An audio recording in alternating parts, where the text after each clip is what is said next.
Il faut vraiment que vous vous dites que les gars ne sont pas là pour vous faciliter la tâche. Ils sont là pour rejeter le plus de candidats possible pour obtenir l'aiguille dans la botte de foin, en fait. C'est vraiment ça le recrutement. Le recrutement, c'est pas. On aime parler du fait. Je vois souvent, ils aiment poser la question vous vous identifiez comment. Êtes-vous il, elle, il, machin, chose et tout et tout. Ah, Ils aiment beaucoup mettre en avant cet aspect politiquement correct du on accepte tout le monde, on est ouais. là pour. On donne sa chance à tout le monde. Mais la vérité, c'est que la plupart des questions qu'on pose en recrutement sont faites pour vous disqualifier, pas pour vous qualifier. Hmm, Je hmm, veux vraiment que mes compatriotes africains qui écoutent cette vidéo comprennent qu'ils ne sont pas là pour vous recruter, ils sont là pour vous éliminer en fait. Et vous devez leur donner une raison de ne pas vous éliminer. Quand ils vous hmm. demandent, vous venez d'où? Est-ce que vous avez déjà et un jeu, vendu un jeu, par exemple, toi, dans la meilleure position parce que tu as déjà fait ton jeu. Tu n'as peut-être pas été dans un grand studio comme Naughty Dog et compagnie, mais tu as déjà fait ton jeu, il est déjà disponible, etc., etc. Et je me Hmm. rappelle que c'est comme ça que j'ai eu mon premier travail. Donc, je ne peux pas leur en vouloir. Parce qu'au fond, pourquoi j'ai eu mon premier boulot? C'est parce que j'avais déjà fait quelque chose moi-même, par moi-même. Hmm. Et c'est Ouais. ça, en fait, vraiment que, par exemple, on a toujours ce truc, on se dit, je commence, je sors des études, je cherche un boulot, on demande, même pour les premiers boulots, on demande 2 ans, 3 ans d'expérience. On demande de l'expérience alors que je veux avoir de l'expérience en me faisant embaucher. En fait, c'est ça la solution. La solution, c'est faites un projet par vous-même, travaillez en freelance par vous-même. C'est cruel, c'est triste à dire, mais la vérité, c'est quoi? Si par exemple, je me donne le mal, je finance moi-même mon propre jeu, je sors mon propre jeu, demain, quand par exemple je vais aller postuler pour Naughty Dog ou que Naughty Dog va me contacter, parce que c'est ça la beauté de la chose. Au début, personne ne veut vous donner votre chance. Vous vous battez seul, vous financez seul vos projets, vous vous débrouillez seul en fait. Et puis à un Hmm. moment arrive, vous commencez à être connu, vous commencez à avoir de la reconnaissance. Et c'est pareil, par exemple, la meilleure chose que vous puissiez faire, c'est ouvrir une chaîne YouTube. Parce que ça Ouais. démontre, par les tutoriels, vous démontrez que vous avez l'expérience Hmm. et vous avez aussi la possibilité de vous faire connaître plus facilement. Les entreprises vont commencer à vous contacter. C'est là où en fait vous comprenez que vous n'allez pas seul devenir riche en faisant une chaîne YouTube. C'est pas le Ouais. but. Mais ça va vous donner de la visibilité et ça va démontrer vos compétences. Parce que quand vous faites une chaîne YouTube, vous êtes dans la position du maître, pas de l'élève. Vous donnez de l'information aux gens, vous donnez des conseils, des tutoriels, etc. Et donc, ça vous positionne dans une stature d'autorité. Hmm. Vous n'êtes peut-être pas le meilleur artiste, mais vous influencez un grand nombre de personnes et c'est une forme de, comment on appelle ça? C'est une sorte de preuve par le statut que vous savez ce que vous faites. Même si vous n'êtes pas le Exactement. meilleur. C'est ce que je dis vraiment, arrêtez de chercher à être le meilleur artiste, c'est pas ce qui marche en fait. Hmm. Essayez de donner la meilleure qualité possible à votre niveau, mais ne vous prenez pas la tête sur les aspects trop techniques parce que C'est ça. les aspects trop techniques, vous allez les apprendre sur le boulot quand vous serez en entreprise. Si vous Et voulez vous puis, faire et puis recruter, il y a quelque chose développer. aussi concernant YouTube. C'est que si tu remarques bien, il y a, bon, toutes les entreprises, quasiment, en tout cas les entreprises à succès autres, ont une visibilité sur les réseaux. Ce n'est pas pour rien. Parce que avant, pour pouvoir communiquer, ils étaient obligés de passer par les canaux tels que la télévision et tout ça. Ça coûtait très cher faire les publicités Et comme ça. voilà, ils payaient cher pour les pages publicitaires. C'est ça, ils payaient cher. Et maintenant, avec YouTube, il y a cette possibilité de pouvoir communiquer sur ce produit, même communiquer sur soi-même. Au fait, au début, j'étais réticent avec YouTube. Mais plus je me suis renseigné, plus avant, ce que je pensais, bon, et que beaucoup aussi de gens pensent, c'est que c'est un mode, tu vois, bon, YouTubeur, bon, comment on les appelle, tu gagnes de l'argent avec les vues, comment on appelle, peut-être les collaborations, ce genre de trucs avec les marques. Mais j'ai vu que ça allait plus loin que ça, quoi. Ce n'est pas seulement YouTube, mais même si YouTube n'existait pas, tant qu'il y a un canal pour pouvoir faire ta publicité ou porter tes idéaux ou bien créer quelque chose, moi, par exemple, mon objectif, c'est de rendre réalisable, tu vois, ce que les Japonais ont réussi à faire avec les mangas, même avec les jeux vidéo et tout ça. C'est que pour que ce soit possible tout seul, en tout cas moi, les projets que j'ai fait seul, j'ai vu les limites. Et même quand c'était un petit groupe, j'ai vu aussi les limites. Et en analysant les projets de grande envergure, que ce soit avec les mangas, la K-pop et consorts, c'est un truc beaucoup plus institutionnalisé. Il y a beaucoup plus de gens à différents postes. Il y a beaucoup plus de moyens qui sont mis dessus dans le but d'avoir un certain objectif. Et puis le plus important aussi, euh, c'est de montrer l'existence de certaines choses. Bon, par exemple, notre milieu, je me suis rendu compte que c'est très important, mais les gens ne savent pas, ne comprennent pas à quel point c'est important et pour quelles raisons ça l'est. Donc, il faut que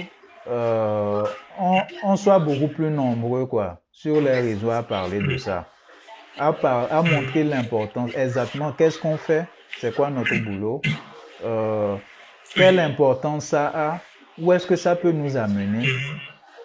Et pour ça, ce genre de canaux comme YouTube, c'est le plus approprié, quoi. Et puis en plus, ça C'est pas apporte faux. quelque chose de différent, bon, par rapport aux gens qui font des contenus de commérage ou bien qui parlent des histoires de couple et tout ça là. Bon, c'est intéressant, mais il Pas faut, faux. il faut Euh, parler d'autres choses tu as, aussi. tu as- oui, tu as dit quelque chose de très important et j'aimerais rebondir dessus. C'est quoi l'importance de notre travail et c'est quoi notre travail? Mhm. Comment, par exemple, j'ai fait 1 million grâce à Blender, mon premier million, genre en freelance, que j'ai touché. Et genre, j'ai fait le travail, on m'a payé 1 million de francs CFA. On était sur un projet de restauration de site hôtelier. La personne qui avait le marché avait déjà quelqu'un qui était censé lui faire la 3D, mais sa machine est tombée en panne. Et j'ai été recommandé par quelqu'un avec qui elle marchait, qui connaissait une cliente à moi, qui est architecte. Donc c'est comme Mhm. ça qu'on m'a recommandé. Et quand on me recommande, en fait, moi j'allais demander 500 000 pour le projet. Mhm. Mais je lui ai dit, parce qu'elle était dans l'urgence en fait. Et j'ai senti Mhm. qu'elle était dans l'urgence. Pourquoi elle était dans l'urgence? Et c'est là où je tiens vraiment à appuyer, parce que c'est ça en réalité l'importance de la 3D, de notre travail en fait. Elle avait besoin des rendus 3D parce qu'elle avait déjà obtenu le marché. Le client voulait voir en fait ce qu'elle allait faire de leur site. Et elle ne Mhm. pouvait pas le démontrer juste avec des croquis ou des dessins. Il Mhm. fallait faire des 3D. Le client lui a demandé ça. Pourquoi? Parce que s'il ne voyait pas ça, on ne lui donnait pas son avance et son budget. Mhm. Mhm. C'est ça Ouais, l'importance de notre travail. c'est ça. Au fait, Vraiment, c'est ça l'importance de notre travail. matérialiser les idées, rendre possible les idées, ce qu'on imagine. Voilà. Et aussi, bon, moi je me spécialise plus vers le storytelling, raconter des histoires. Euh, Au lieu juste que on parle de nos comptes, que ça reste juste entre nous, qu'on puisse faire de telle façon que ce soit visible quoi, en termes d'animation, en termes de 3D, tout ça là. Et ne pas juste garder ça pour nous, mais le faire découvrir au reste du monde et atteindre des niveaux tels que les Japonais. Imagine en Afrique, on a ce genre. Exemple Black Panther, ça c'est un excellent exemple. Avec Oh, Black je ne t'ai Panther, pas hmm, dit. tu dis? Vas-y, dis. Oui, avec Black Je Panther, voulais. euh, l'attitude des Américains par rapport à l'Afrique a beaucoup changé. Si tu remarques très bien, il faut faire l'analogie entre le moment où les Nigérians ont commencé à percer aux États-Unis, à être plus invités là-bas. C'est après Black Panther, si tu fais une analyse chronologique. Et il y a quelqu'un que je suis, bon, qui parle beaucoup de la culture américaine, bon, ce qui concerne le rap.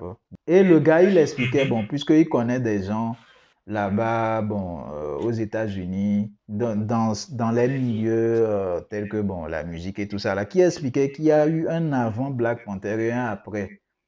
C'est que là, les gens commençaient par rêver, par se dire, mais donc l'Afrique, ça peut être comme ça. Du genre une nation africaine très puissante avec de la technologie, des beaux vêtements, avec de la fierté. Tout ça, ça crée des connexions dans la tête des gens, quoi. Et ils ont commencé par voir les Africains différemment. Ils se sont dit, mais on n'a jamais été en Afrique. Et si ça se trouve que le Wakanda existait vraiment. C'est pas si tu vois. Donc Je vois. imagine qu'on ait des dizaines, des centaines de productions comme ça qui parle de ce genre d'idéologie-là. Oui. Franchement, Justement, on va s'en pourquoi est-ce sortir. qu'aujourd'hui, pourquoi est-ce qu'aujourd'hui les Coréens sont populaires? Qu'est-ce qui faisait qu'à notre époque, on rêvait tous d'aller au Japon? Mhm, exactement. Exemple. Ça, c'est l'importance du storytelling de la narration. Mais il y a un autre aspect de l'animation, dans la bande dessinée, etc., etc. Mhm, Autre chose qu'on néglige beaucoup en Afrique, c'est les droits d'auteur. Je ne sais pas en fait exactement. que le droit d'auteur est international. Ça Mhm, s'applique dans tous les pays du monde. Par contre, on se dit toujours que c'est à l'État gabonais ici d'imposer le droit d'auteur. J'ai eu la chance de rencontrer le monsieur qui gère les droits d'auteur au Gabon.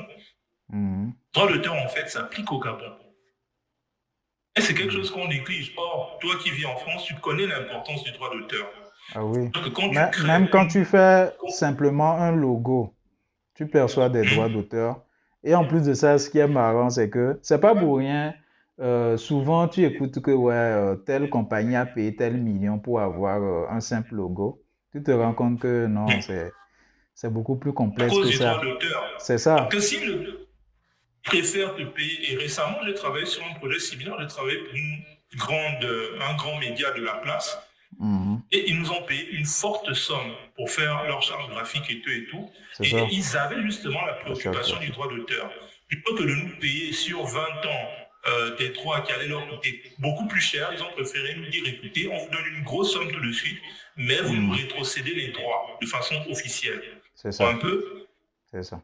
Et, C'est et, exactement et ça. donc, en fait, la narration, l'importance du storytelling, c'est ça en réalité. C'est que non seulement tu as la possibilité de faire du soft power, d'influencer le monde, influencer la culture. Par exemple, on se plaignait un peu de la culture coloriste, en fait, de Mhm. certaines civilisations asiatiques et tout et tout. Mhm. Le meilleur moyen, en fait, de combattre le racisme, le meilleur moyen de combattre ces mentalités coloristes, etc., etc., justement, de diffuser une meilleure image de l'Afrique. Parce que l'image de l'Afrique n'appartient pas aux Africains, elle appartient aux médias occidentaux. Mhm. C'est-à-dire que c'est Mhm. eux qui choisissent, puisque c'est leurs médias qu'on suit, même en Afrique.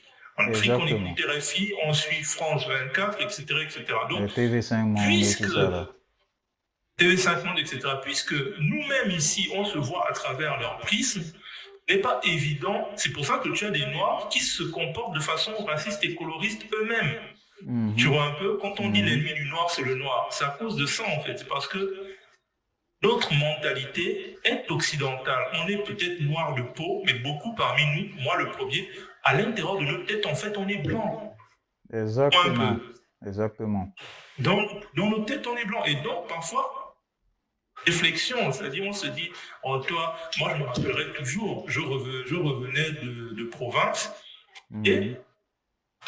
il y a une de mes clientes qui m'a fait la remarque, ah, mais tu as noirci, comme si c'était une mauvaise chose. C'est ça. Tu vois un peu? Souvent, souvent Et c'est, ce à quoi je il y a pense. un truc aussi, je me rappelle. Souvent, on sortait ça au pays. Quand quelqu'un noircit, on dit que tu ne te laves pas ou quoi. Hein, va te laver. C'est comme si tu étais sale, quoi. Voilà. Et C'est, je me rappellerai, En tout cas, ceux qui sont en Afrique, ils comprennent ça. Si tu as grandi en Afrique, tu et comprends très bien ça. je me rappellerai toujours, quand j'étais petit, j'entendais tout le temps cette phrase dite par les adultes. Oh, le blanc est fort. S'ils C'est ça. voyaient, parfois le truc le plus ridicule au monde. Hmm, Il voit par exemple la fourchette, il est en train de manger la fourchette et il se dit ah, le blanc est fort. Comme si le exactement. noir était incapable d'inventer la fourchette. C'est ça. Tu vois Et un peu. à chaque fois qu'il y a un truc qui est inventé, je me rappelle quand il y a une nouvelle technologie qui sort, les gens sortent. Ah oui, les blancs là, ils sont trop forts, hein. Comment est-ce qu'ils ont imaginé des choses comme ça? Or, quand tu fouilles bien, tu te rends compte que c'est peut-être un noir qui a inventé le truc là. Déjà, quand tu prends le Oui. téléphone portable, j'étais tombé sur un livre, Les inventeurs noirs. Il y a tellement de trucs qui ont été inventés par les noirs, mais c'est que on ne parle pas quoi. C'est que les gars là ont été tellement malins. Dans les écoles, ils nous parlent de certaines inventions, et même, c'est même pas souvent les plus importantes. Et ils nous disent que telle personne a inventé. On dit, ouais, bon, je sais pas, Gutenberg a inventé l'imprimerie, ou bien, je ne sais pas qui a inventé le téléphone. Or, quand tu vois comment est-ce que les inventions sont réalisées, tu te rends compte que ce n'est pas une histoire de une personne a fait elle. Peut-être la personne a déposé le brevet de telle partie, mais avant lui, il y avait d'autres qui avaient fait des versions qui ont fait d'autres brevets. Peut-être lui, il a inventé quelque chose qui ressemble un peu plus à ce qu'on utilise maintenant. Mais avant d'arriver là, il a dû faire un truc et bosser avec des gens. Hmm. Et souvent, ce n'est même pas lui qui a effectivement fait ça. Tu prends l'exemple d'Edison. On dit que Edison, il a inventé combien de choses et tout ça là. Le gars, c'était juste un homme d'affaires au fait. Il a, comment on appelle, il engage des inventeurs, dont un certain Tesla par exemple. Et ces gens-là sont eux qui créent les trucs. Et lui, il s'attribue ça. Oui, les brevets. C'est ça, il s'attribue les brevets, consorts. Or, lui-même, c'est pas un gars si brillant que ça, quoi. Et Un brillant homme d'affaires. ils ne sont pas obligés de faire ça. Parce que quand tu vois dans la culture africaine, bon, l'Égypte antique, il y a eu plein d'inventions. Mais on ne va pas dire que c'est un tel qui l'a inventé, que telle personne a inventé tel ou ceci. Ils auraient pu le mettre dans les hiéroglyphes, mettre les noms de tel et tout ça là. Mais ce n'est pas dans notre culture. Parce qu'on sait que quelque chose qui est créé, ce n'est pas individuel, quoi. Même si c'est un truc artistique, que ce soit une sculpture ou je ne sais pas quoi, souvent ce n'est pas une seule personne qui bosse dessus. Donc, venir mettre le nom d'une personne que telle a inventé, je sais pas, tu vois, c'est bizarre. Or, eux, les Occidentaux, avec leur culture de l'individualité, Voilà. En euh, fait, la culture africaine, la c'est ça. culture asiatique ont Les énormément Asiatiques aussi, de pareil. parallèles. C'est De ça, sens ils que, sont... à la base, on a aussi cette culture que c'est le groupe avant l'individu. À Exactement. base. Non, après la colonisation, après le fait qu'on ait été dominé par les Blancs, on a pris la mentalité individualiste de la culture occidentale. Moi, je Mhm. disais tout à l'heure que beaucoup parmi nous, nous sommes noirs de peau, mais dans la tête, on est blanc. C'est-à-dire Exactement. qu'on C'est pense culturellement les blancs. peau noire, masque blanc. Il y a Frantz Fanon qui explique très bien ça dans son livre. Parce qu'il n'y a pas que les Noirs d'Afrique qui ont été affectés par ça. Bon, les Noirs du monde entier ont le même problème, hein. Mais bon, sauf que les Noirs des régions hors d'Afrique, bon, comme eux, ils ne sont pas en Afrique, pour eux, c'est un peu plus élevé. Parce qu'ils se Mhm. pensent plus proches du blanc, quoi. Et puis Contrairement à... aussi, tu Mhm. sais, il y a aussi la façon dont on les traite quand ils reviennent en Afrique, c'est-à-dire qu'ils deviennent comme des demi-dieux sur Terre. C'est Tu pas vois un faux. peu la C'est famille, pas les faux. adultes, alors qu'ils n'ont rien accompli. Parce que tu Mhm. vois un peu, c'est-à-dire, c'est même pas comme s'ils avaient déjà commencé à travailler, mais juste le fait qu'ils sont en Ils France reviennent leur donne un en... statut privilégié. C'est vrai. Un C'est peu. vrai. La petite qui te regardait pas quand tu partais, quand tu reviens tout d'un coup, elle t'adule, tu vois un peu. Ouais. Le On mbengiste. sait, et c'est ce qui est gênant, c'est-à-dire que quand on en parle, on est mal vu. On est problématique, on est communautariste, on est défaitiste. Non, pour soigner un problème, il faut d'abord reconnaître que ce problème existe. Le Mhm. Maghreb ne va pas devenir moins raciste parce qu'on va dire que non, en fait, c'est pas le Maghreb qui est raciste, c'est les individus qui le sont. Tu comprends? Mhm. Ça, le problème, c'est-à-dire que tant qu'on ne reconnaît pas que c'est culturel, que c'est systémique, on aura toujours ce truc qu'on va dire, non, c'est juste la personne qui est comme ça. Mais en vrai, la société est parfaite, tout le monde aime tout le monde accueille tout le monde. Combien de fois on a entendu que un noir, par exemple, a essayé d'aller épouser une maghrébine et puis sa famille l'a rejeté parce qu'il était noir. Il dit non, je préfère même que tu sortes avec le chien. Moi, j'ai une Yes. belle-mère, une belle tante, Mhm. une belle tante qui a subi ça. Mon oncle allait l'épouser et tout, mais sa famille l'a quasiment rejeté. Est-ce que tu vois Mhm. un peu? Ça a Oh, été dur pendant des années. ça, au moins, ça va. Récemment, tu n'as pas appris en France ce qui s'est passé. Il y a C'est parce quelqu'un que qui a tué un noir parce que apparemment il sortait avec sa sœur. C'est un je maghrébin. crois que j'ai eu vent de cette Ouais. histoire, oui. Au fait, c'est ça quoi. Notre peau, il faudrait qu'on en ait conscience, hein.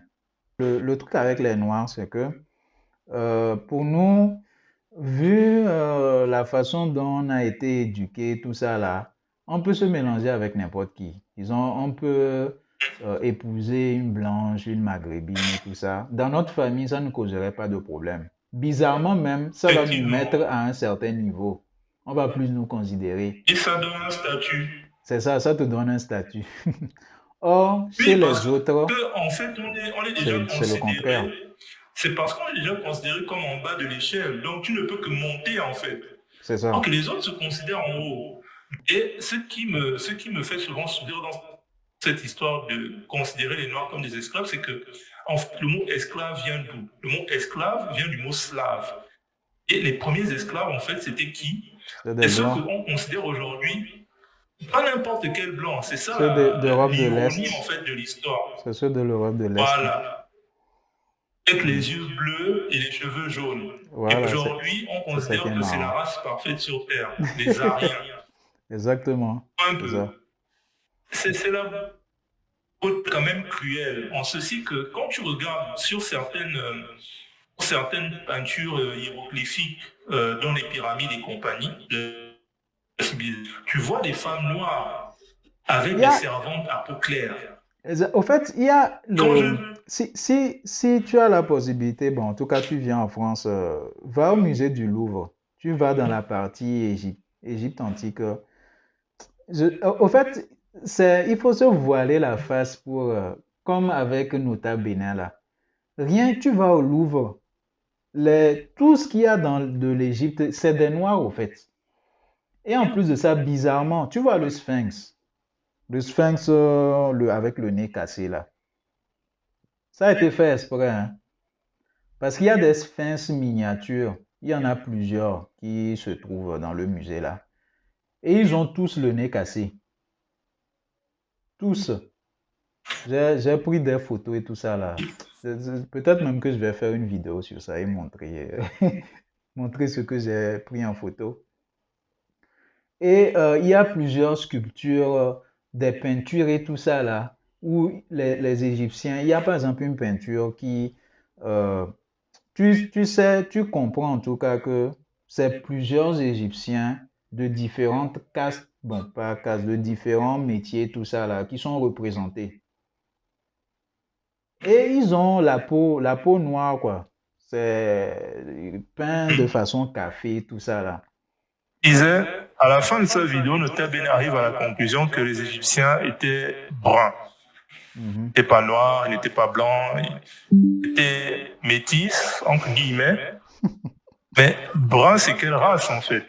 Oh my God, le Que déni. quand il dit brun, parce que Le souvent déni. quand on parle de brun, on parle des Indiens. Tu vois un peu. Ouais. Et que ce soit les Indiens d'Amérique ou les Indiens d'Inde. Oh, Souvent, quand tu sais on ce qui est parle de ces marrant? deux peuples, Il y a un pays qui serait même comment, le berceau bon, de la civilisation égyptienne, même qui est actuellement tout ça là, le Soudan. Quand tu vois les Soudanais, je suis désolé, hein. Tu as vu, ils sont bien plus noirs que nous qui sommes d'Afrique oui, subsaharienne. Là-bas, il y a plus de soleil, il y a le désert et tout ça là. Comment avec tout ce soleil, c'est possible que tu sois autre que foncé de peau? or, c'est la beauté de la chose, c'est-à-dire que, par exemple, même les Arabes, on les appelle comment? On les appelle les basanés, non? Exactement. Ou bien, bon, les Pour beurres. dire quoi? En France, on parle de black, blanc, beurre. Bon, on dit son beurre. Ou Pour bien dire quoi? les rebeux. Ou bien les rebeux. Bon, c'est pour dire beurre, quoi, basané, tout ça. Pour dire quoi? Enfin, bref, c'était vraiment affligeant de voir la malhonnêteté intellectuelle. Parce que je ne vois pas comment on peut encore on peut débattre du fait que l'Égypte antique soit africaine. Moi, je ne vais même pas sur le débat de la couleur de la peau des Égyptiens. Je m'arrête simplement au fait que géographiquement, c'est en Afrique. Ça n'a aucun sens Mhm. de même poser la question. Au fait, ce qui les dérange, c'est Ça n'a que vraiment aucun sens. c'est la plus grande civilisation, du moins c'est la première plus grande civilisation, qui a inspiré toutes les autres, les Romains, les Grecs et tout ça là. Donc, c'est difficile d'imaginer pour eux que c'était des Noirs, quoi. C'est aussi simple que ça. Et imagine des Que, gens qui ont été éduqués avec une certaine grandeur et à qui on dit que oui, ils ont dominé la majorité de la planète. Qu'on les dise que non, à la base, c'était plutôt ceux que vous avez esclavagisés qui sont à l'origine de grandes civilisations. Imagine ça, ils ne peuvent être que dans le déni. il y a cet aspect-là, comme tu disais tout à l'heure, les inventeurs noirs, qu'on ne... Même, je me considère comme un inventeur noir, parce que le problème souvent avec les inventions noires, c'est que quand tu en parles, le premier réflexe des gens, c'est de dire, ouais, mais les noirs n'ont rien inventé, ils ont juste amélioré les inventions des autres. Lol. Je suis désolé, C'est plutôt personne eux qui ont n'invente, inventé. on ne réinvente pas la roue. Exemple, Exactement. on ne réinvente pas la roue, on prend les inventions des autres et on les améliore. Par Exactement. exemple, je crois que c'est Joël Latimer Ouais. qui avait inventé le fameux filament qui Le fil. permettait aux premières ampoules de durer. Parce que les premières Exactement. Au ampoules, fait, en fait, ne duraient le pas. Elles fila, s'épuisaient très vite. c'est même visible. Le filament électrique, c'est lui qui l'a inventé. On dit que Edison a inventé l'ampoule, mais le filament électrique, la partie Le- la plus importante, c'est Latimer.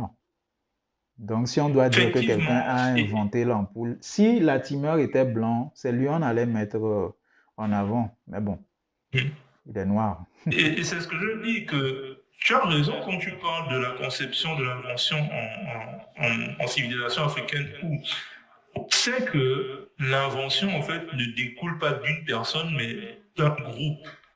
Exactement. Ouais, Et, non. et en plus de ça, Donc, les on gars ne là, crédite pas une personne. c'est ça, ils sont tellement vicieux qu'ils donnent des noms aux trucs qu'ils n'ont même pas inventé. Tu vois, on nous parle de théorème de Pythagore, de quoi, le truc de Thalès et tout ça là. Tu te rends compte que les gars, ils sont allés apprendre ça en Égypte. Après, au fait, Seulement ça, mais le quand tu terme juste, prends... c'est que Oui, c'est eux qui ont ramené ça en Europe. Ils sont venus apprendre ça, ils ont ramené ça en Europe. Et on leur attribue maintenant d'avoir créé, imaginé cet théorème-là. effectivement, Or, quand tu vois eux-mêmes les ne pyramides, réclamaient pas avoir inventé ça. exactement, par exemple, les pyramides datent de combien de milliers d'années hein, avant que ces Pythagore et machin-là existent. Sans ces théorèmes-là, c'est pas possible de construire ce genre de bâtiment. Alors, ils vont dire Effectivement, quoi? Au Est-ce fait, que tu je... Hmm, imagines, mhm. tu imagines comment ces gars-là se sentaient quand ils arrivaient en Égypte, à une époque où les pyramides étaient leur- dans leur splendeur totale et tout, genre pas en Et ruine, en, etc., en plus de ça, etc. les gens là, ils ont laissé des écrits. Et dans leurs écrits, tu sais, à cette époque, il n'y avait pas le racisme, bon, en tout cas envers les Noirs tel que c'est vu maintenant. C'était pas, il n'y avait pas ça, quoi. Parce que eux, dans leur description, puisque ils ont raconté leur voyage et tout ça là, je pense que oui, c'est un certain Platon qui parlait de les Égyptiens et consorts. Disons, il n'y avait pas ces a priori de racisme et tout ça là. Disons, il y avait plus de la fascination. Il y avait la fascination. Bon, et au niveau de la description, il a juste dit qu'ils sont, euh, ils ont, c'est quoi le terme? Disons, ils ont une peau sombre. Il a utilisé en tout cas un terme pour les décrire. Bon, mais c'est tout quoi, mais il n'y avait pas de trucs insultants ou je ne sais pas quoi. Et puis en plus de Oui, ça parce que même, il faut se rappeler qu'à l'époque, on ne se définissait pas en race, on se définissait exactement. en pays, en royaume, Et comment on appelle ça, en langue commune, en culture. c'est ça. Et il y a même, comment il s'appelle, l'autre là, celui qu'on dit l'homme le plus riche de tous les temps, Mansa le Moussa. gars Mansa Moussa, il avait même été en pèlerinage à la Mecque et tout ça. À cette époque, il n'y avait pas certains a priori. Certes, beaucoup, il y avait bon, l'esclavage, bon, l'esclavage des Arabes Oui, parce que existant à les cette Arabes époque, pratiquaient déjà ça. c'est ça. Mais sauf que à cette époque, bon, il n'y avait pas que sur les Noirs. Bon, les Noirs étaient plus. C'est avec le temps, bon, je peux dire au début, quand ça a commencé, il y avait tout un mélange. On prenait. C'était des peuples asservis. Par exemple, on vient, on fait la guerre quelque part. Vous avez perdu, on vous prend comme esclave.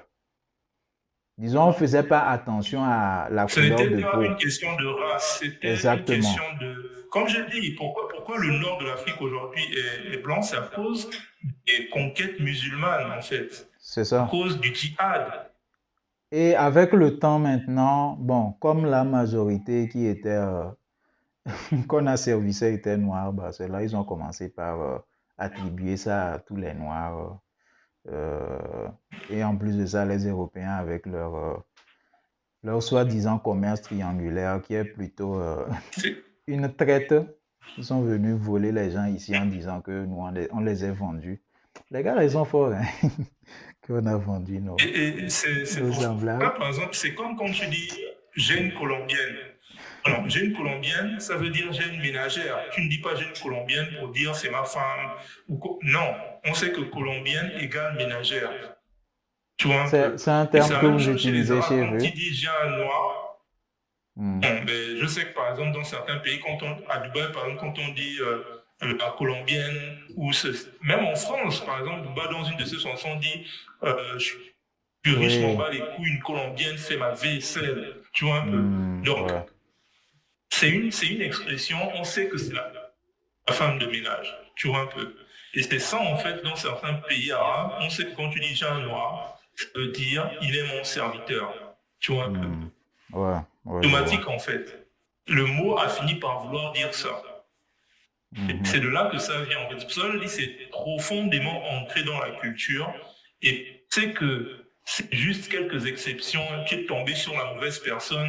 C'est prendre le problème dans le mauvais sens, en fait. Il faut plutôt se dire que c'est culturel. La majorité d'entre eux raisonnent comme ça. Ils peuvent ne pas l'afficher frontalement parce qu'il y a l'influence des Blancs. Et maintenant que le Blanc a dit que le racisme c'est mauvais, comme on veut suivre tout ce que le Blanc fait, on Oh là veut là. des bons visages, en fait. Et Oh non. au fait, Il faut dire un truc qui est vrai. ce qui m'impressionne avec eux, c'est la façon dont ils récupèrent les choses. Parce que tu te rends compte que on vient nous dire que oui, que Schœlcher a aboli l'esclavage et tout comme ça là. Or, dans l'histoire, tu te rends compte que ce n'est pas possible que quelqu'un, par exemple, tu as toujours des serviteurs, tu profites d'eux. Tu vas pas te lever un bon matin comme ça et puis dire que oui. bon, maintenant c'est fini, j'abolis ça et qu'on sort. Si, c'est parce qu'il y a des luttes. Les gens sont battus. Quand tu vois ce que les Haïtiens ont fait avec les Ah, Toussaint nous, on veut Louverture, la même chose. ils ont battu comment on appelle, l'armée de Mhm. Napoléon. On les a virés de là. Il y avait ce qu'on appelle les nègres marrons qui ont fait des résistances, même pour l'esclavage. Sur les bateaux, il y Mhm. a certains esclaves qui se sont rébellés, qui ont pris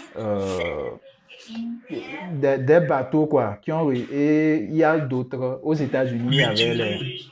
voilà, il y a une des mutineries. Aux États-Unis, il y a eu plusieurs qui libéraient les esclaves. Il y a une qui est devenue célèbre là même, qui libérait des esclaves. Il y a eu tellement de ces choses que ça les a contraints à un moment à... C'est même pas que... Et après, maintenant, ils se lèvent, ils prennent des gens pour dire oui, tel a aboli. Donc, en quelque sorte, c'est comme si c'est redevenu les héros de l'histoire. Des gens, bon, c'est eux Oui. qui ont soumis des peuples à l'esclavage, mais c'est en même temps leurs semblables qui ont aboli ça. Ils sont trop forts, ceux-là. C'est-à-dire que pendant tout ce temps, les Noirs étaient passifs et attendaient C'est patiemment qu'on les ça. libère. C'est ça, on était là, on disait, ouais, espérons qu'un jour ça se finisse et tout ça. Si on ne s'était pas battu, si nos ancêtres ne s'étaient pas battus, il n'y aurait rien eu. Même pour les, c'est un peu aussi comme avec les indépendances. On vous accorde l'indépendance et tout ça là. C'est quand tu vois le discours de Lumumba, si tu fais attention, le discours de Lumumba, il a précisé ça au début. Il a dit que on ne nous a pas accordé l'indépendance. On a, je ne sais pas trop le terme exact qu'il a Oui, utilisé, parce mais que justement, ils voulaient faire une mascarade comme quoi la passation de pouvoir se faisait pacifiquement et exactement. l'État belge, tout généreux qu'il est, décidait qu'ils avaient enfin atteint la maturité pour laisser Exactement. prendre les rênes de leur souveraineté, tout ça, tout ça. C'est ça. Donc, au C'est un jeu début, de il a dupes. dit, c'est nous qui avons, comment on appelle, c'est par nous-mêmes on a atteint ce niveau. Ce n'est pas eux qui nous l'ont accordé. C'est là la nuance, quoi. Et je peux dire, je Et c'est pour remercie. ça que c'est important. Hmm. C'est pour ça que c'est important qu'on Heureusement qu'on raconte a nos propres Internet. histoires. On a Internet à cette époque-là. Parce que sans Internet, tu t'imagines dans quoi on serait? C'est fou, hein? Grâce à Internet, au moins, on a réussi à avoir des infos. Parce que l'Égypte antique, j'ai fait tout mon parcours scolaire. C'est à l'université que sur Internet, j'ai découvert vraiment ce que c'était, quoi. En tout cas, ils sont trop forts. C'est ça Ils sont le plus forts. grand des crimes, c'est le crime c'est effacer quelqu'un de l'histoire. Exactement. C'est le plus grand des crimes. C'est Disons, on n'a l'aliénation contribué à culturelle, le plus rien. grand des On a... crimes. Jusqu'à même certains Parce que les gens osent... se font la Hmm. guerre. Je disais jusqu'à Les gens se même font la guerre. certains Oui. présidents, comme un certain Sarkozy, je ne sais pas quoi, qui vient dire à Dakar que ouais, on n'est jamais rentré dans l'histoire. Non mais quel manque de respect, quel foutage de gueule. Et tu vois, par exemple, quand je regardais l'histoire de One Piece, du siècle oublié, etc., etc., Hmm, c'est ce qui est arrivé à l'Afrique, en fait. mhm, Regarde l'immensité de l'Afrique. Comment tu estimes qu'un territoire aussi grand est moins peuplé que la Chine? exactement. C'est vrai, c'est vrai. C'est vrai ça. Moins peuplé un pays qui... Est-ce que la Chine même est aussi grand que le Congo? Je ne pense pas, Pour donner hein. un ordre d'idée, Chine est peine. Non, l'un des pays les plus grands au monde, c'est la Russie, c'est même pas la Chine. Le pays le plus grand au monde, c'est la Oui, Russie, c'est pas la la Russie, Chine. c'est bon. Hmm, Russie est pas beaucoup peuplée parce que beaucoup de son territoire est dans les neiges éternelles. hmm, c'est vrai. Et que le climat est juste insupportable. On ne peut pas y vivre, en fait. Hmm, c'est L'Afrique, ça. le continent africain, est moins peuplé que la Chine. Aucun sens. c'est Surtout ça, quand hein. tu vois à quel point la terre y est fertile, les richesses minières sont abondantes, le sol Mhm, est riche en sels minéraux, etc., etc. mhm, mhm, Forêt équatoriale, poumon du monde. mhm. Il y a eu des génocides en Afrique sans nom. Ah oui, Refuse encore franchement. aujourd'hui de reconnaître le génocide de la Belgique au Congo. Mhm. Encore Oh, aujourd'hui, il y a pas que ça. dans le Il y débat. en a eu au Cameroun aussi. Et même ça, c'est récent pour le Cameroun avec De Gaulle. Même au Sénégal, il y a eu les tirailleurs sur lesquels on a tiré, on a tué plusieurs au camp Tiaroy. Voilà, c'est ça, Tiaroy. En fait, il y Le a eu docteur tellement de Schweizer, choses. Le fameux docteur Schweitzer. Schweizer, par exemple, dont on parle, Hmm. euh, tu vois, c'est ce que je dis que c'est problématique de parler de ces sujets-là. Et au Gabon, par exemple, une bonne partie de la population est Mhm. infertile. Mhm. C'est Oui, c'est quelque pour ça que vous chose n'êtes dont pas on ne parle nombreux. pas souvent. C'est un truc que aussi je ne Voilà, comprenais pas chez vous. Comment un aussi grand territoire que le Gabon, vous êtes si peu nombreux? Ça me surprenait, quoi. c'est quelque chose dont on n'aime pas parler. Mais moi, par exemple, j'ai lu un livre d'un Français, Mhm. justement, qui en parle, en fait. Je crois que c'est le prix du pétrole ou quelque chose comme ça, où il parle un peu genre de toutes les malversations financières qui est autour du pétrole, la mainmise de l'OPEP et tout et tout. Et à un moment arrive le sujet du Gabon. Et là, on découvre qu'en fait, une bonne partie de la population est stérile, notamment vers le bassin du Congo. Hmm. Voilà pourquoi justement on parle de beaucoup de choses dans ce livre.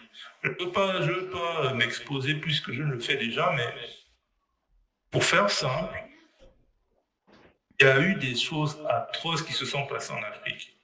Hmm. Atroces. Ah oui, hein. On Et parle souvent, hmm. Oui, vas-y. vraiment, c'est vraiment, nous, Africains, on est vraiment un peuple fort dans le sens où on a survécu à tellement de choses. Quand il y a eu la crise du Covid, on ne s'est pas senti concerné. Pour nous, c'était une banale grippe comme nous Mhm. autres. Mhm. Mais on nous a imposé une frontière. Déjà qu'on ne nous laisse pas voyager facilement, on ne nous donne pas les visas facilement. Parce que quand on demande des visas, c'est forcément qu'on veut aller vivre chez les autres parce que chez nous, c'est tellement nul, on est tellement mal à l'aise chez nous on ne peut pas juste voyager pour aller visiter Hmm. les autres et puis rentrer chez nous. Non, on veut forcément Et immigrer, etc., etc. de Mais toute en plus façon, de ça, même on nous ça, a ça imposé de fermer nos n'empêche, frontières. ça n'empêche même pas les gens d'y aller. Ah, il y a des gens qui y vont de façon ils prennent la mer et tout Clandestine. ça là. Mais en plus de ça, on nous a Hmm. imposé de fermer nos frontières, qui a Malheureusement. fait qu'on avait du mal à s'approvisionner de certains produits, parce que tout est importé la plupart du temps. Mhm. À la fin de la Mhm. journée, les prix ont commencé à monter, tu vois. Mais en vrai, on aurait pu se passer de tout ça. On aurait pu se Exactement. passer de tout ça. Les vaccins qu'on est venu tester chez Hmm. nous, c'est terrible. Des vaccins qui n'ont même pas été homologués. Parce que déjà, heureusement que, surtout cette histoire de vaccin là, parce que je me rappelle quand j'étais petit, à chaque fois il y avait des sortes d'ONG ou associations qui venaient toquer à nos portes pour faire je ne sais quelle vaccination. C'était régulier quoi. J'imagine qu'est-ce qu'on a bien pu mettre dans nos corps comme ça depuis tout petit. Que ouais, vaccin pour tel truc, vaccin pour ceci, et que c'est Je te dis qu'au obligatoire. Gabon, Hmm. je te dis Surtout ils qu'au disent que c'est Gabon, une bonne obligatoire. partie de la population est stérile. Fais le lien. C'est ces trucs-là, c'est pas étonnant. C'est pas étonnant. Et c'est pour cela que je dis que, franchement, Internet, c'est bien. Il y a mon père, par exemple, qui m'avait envoyé un truc qui parlait de ce genre de choses. Et il se plaignait. Euh, oh, c'est là que j'ai compris que oui, Internet, grâce à Internet, même nos parents, ils arrivent à découvrir des choses auxquelles ils n'étaient pas au courant depuis. Parce que eux, Mais tu vois, leur mais tu vois, quand génération, on en parle, franchement, hmm. on va nous dire qu'on est on va nous dire qu'on est des théoristes du complot. Avec leurs histoires de Tu théorie vois un du peu? complot là. Ouais, ouais, Alors que c'est notre réalité, on la vit. c'est ça. Par exemple, les crimes de Nestlé en Afrique. Ah, La vidéo que je te montrais, en fait, ça a été inspiré justement par Black Panther, tu vois. mhm, Je me suis dit, parce que comme Chadwick était mort, je me suis dit déjà que j'allais essayer de lui faire un hommage. Et de mhm, deux, je voulais mettre, dans cette vidéo, en fait, je voulais montrer le lien qu'il y a entre Black Panther et le Gabon, le royaume du Congo. Il y a beaucoup de similitudes entre Black Panther et le Gabon et le Congo. Notamment la mhm, plante hallucinogène qui ressemble mhm, beaucoup à l'iboga, la secte des Black Panthers au Congo, une secte d'assassins. mhm. Intéressant. Par exemple, la façon dont on dit Wakanda, par exemple. Mhm. Kanda, moi je vis dans un quartier qui s'appelle Akanda, ça veut dire je rentre à la maison. Enfin, c'est ça mon chéri. Akanda, ça veut dire je vais à la maison. Tu vois un peu. Mhm. Wakanda, ça veut dire tu vas à la maison. Donc Wakanda, en fait, Wa avec genre la particule Wakanda, Mhm. veut dire tu vas à la maison. Mhm. Un peu. Ouais, je vois. Toutes ces similitudes-là, en fait, je voulais juste les représenter dans cette vidéo. Et dans la vidéo, il y a une cithare, qui est l'un des symboles de la culture gabonaise, appelle souvent la harpe sacrée. Et c'est une vidéo Mhm. que j'avais faite à l'époque. Je voulais travailler avec Lord des Comindons. Je pense qu'il est assez connu là-bas en France. C'est quoi son Un nom? artiste gabonais. Lord et Comindons. Je ne connais pas. Il fait de la musique. Il fait de la musique. Cherche Mhm. son nom sur Internet, je suis sûr que... Et, Parce il est beaucoup dans le domaine de la musique et il travaille beaucoup avec les artistes français, il fait souvent des beats pour eux et tout et tout. Et c'est un beatmaker. Bon, si c'est un euh, beatmaker, les chances que je le non connaisse. seulement un beatmaker, mais un rappeur, chanteur. Quand tu vas découvrir sa discographie, ça va te parler. C'est vraiment Oh, j'ai culture tapé, j'ai même pas gabonaise, fini de africaine. taper. J'ai pas fini de taper son nom que ça apparu. Lord Ekomi Ndong. Hmm. J'avais fait la vidéo là à l'époque pour le convaincre de travailler avec moi. Heureusement, Hmm. après, j'étais trop pris par tout ce qui est travail ici, parce que c'était l'époque vraiment où on touche à droite et j'étais sollicité de partout, mais vraiment de partout. Hmm. Justement, c'est à ce moment-là qu'on m'a proposé le boulot pour la centrale électrique et c'est devenu ma priorité. Parce que, autre chose aussi que je veux que beaucoup de gens comprennent, que la 3D, c'est pas juste pour faire des jeux vidéo et des films d'animation. La 3D peut avoir un impact, mais vraiment un impact sur la vie des gens, en fait. Mhm. Comme à l'époque, quand je ne comprenais pas les mathématiques, et je me disais, je vais faire quoi avec les maths? Mais, par exemple, les maths permettent de programmer les missiles, les maths permettent de programmer les fusées qui vont sur la Lune, etc., etc. Mhm. Donc, les applications de la 3D sont multiples. Par exemple, je travaille beaucoup dans l'architecture. Euh, tu donnes un plan à un client, le client ne va rien comprendre. Et les clients là payent Hmm. cher les architectes. C'est un monopole protégé en fait.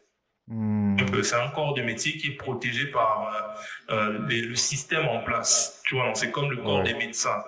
ouais. C'est protégé par les syndicats, par la loi, par plein de Et choses en fait. l'Ordre Donc même national si tu veux des contourner, architectes. voilà, les architectes. Donc même si tu veux les contourner, tu ne peux pas construire un grand sans passer par un cabinet d'architecture. Tu n'auras Ouais. pas les autorisations de construction, Même etc., le etc. permis, tu n'auras pas le permis de construire et tout ça là. C'est obligé. En tout cas, Voilà. pour les grands Et bâtiments, c'est obligé. voilà. Mais les gens qui payent justement les architectes, la plupart ne savent pas lire un plan et n'ont pas envie de lire un plan en fait. Parce Ouais. que le plan c'est quelque chose de technique, c'est austère, c'est pas artistique, c'est pas beau, machin, chose et tout et tout. Quand tu es technicien, tu vois la beauté d'un plan. Mais quand tu es un client, tu ne veux pas lire un plan. Tu veux voir des beaux rendus 3D. Tu veux avoir l'impression que le bâtiment... En fait, tu veux voir ce que compte faire de ton argent. Et Mhm. là, dans ce genre de situation, l'architecte va venir voir quelqu'un comme moi et faire des Mhm. rendus 3D de son bâtiment. Tu vois un peu? Mhm. Donc, Ouais. c'est ça la valeur de notre métier, c'est ça l'importance de notre métier. Et puis, il y a pas que ça. C'est Quand tu parlais des missiles tout à l'heure, j'ai pensé aux simulations. Tu vois, souvent, on a besoin, oui, de faire des simulations. Parce que pour construire quelque chose, il faut le représenter. Il faut qu'on fasse des tests, des simulations, avant de pouvoir faire ça de façon réelle dans la vraie vie. Même pour les pilotes, les appareils de simulation qu'on fait, ça représente les cockpits d'avion. Il y a plusieurs éléments et ça, c'est la 3D qui rentre dedans. Donc, c'est très important. Hum. Un autre aspect, effectivement, un autre aspect aussi très important de notre travail, c'est que ça permet d'économiser du temps et de l'argent.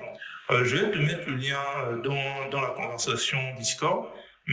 Par exemple, sur le projet d'hôtel de luxe, on avait un souci, par exemple, qu'on voulait tester diverses couleurs de patine sur le bois des meubles de la chambre, tu vois, non?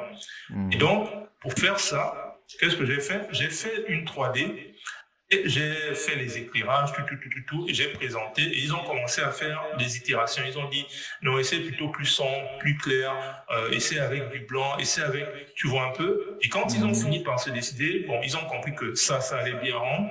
Ils ont lancé maintenant les techniciens pour faire le vernisseur, en fait. On a lancé le vernisseur pour faire la patine qu'on avait mis dans les 3D. Mais si on Mhm. devait faire ce test en réel, on aurait perdu du temps. Mhm. Il a fallu prendre plusieurs meubles, leur affecter la patine, voir peut-être que ça n'allait pas correspondre. Il aurait fallu encore gratter les meubles un peu. Mhm. Est-ce que tu comprends? C'est-à-dire que Ouais. on n'en a pas l'impression, mais en fait, ça fait gagner du temps et de l'argent. Que moi, en 3D, ça ne me prend pas du temps de faire ça. Ça me prend peut-être une journée de faire la chambre, tu vois. Et après, une Mhm. fois que je veux, par exemple, tester diverses patines, diverses couleurs et tout, c'est l'affaire de quelques minutes. Le gars qui doit tester ça en vrai, il va prendre un meuble, il va prendre du bois, il va dépenser de la matière, il va dépenser du temps, beaucoup de temps, parce qu'il faut bien finir le meuble. On regarde comment ça rend, il faut le laisser sécher, par exemple, pendant au moins une journée Mhm. pour voir comment ça va rendre. Est-ce que tu vois un peu? On Ouais, je gagne vois. du temps et on économise de l'argent. Mhm. Donc, la valeur de l'art, la valeur de la 3D, la valeur du dessin, la valeur des artistes va au-delà de simplement satisfaire l'ego et les émotions des gens. Mhm. L'art a une valeur qui peut être très pratique et économique. Tu vois un peu. Ouais, je vois. Souvent, on ne connaît pas trop cet aspect parce qu'on on cherche par exemple à faire Son Goku, on veut faire du manga, on veut faire, comment on appelle ça? On veut faire des projets cool, tu vois, mais en Mhm. oubliant que tu peux impacter. Par exemple, j'ai travaillé sur un projet de centrale électrique. Cette centrale électrique va avoir un impact sur beaucoup de Gabonais, un peu, Mhm.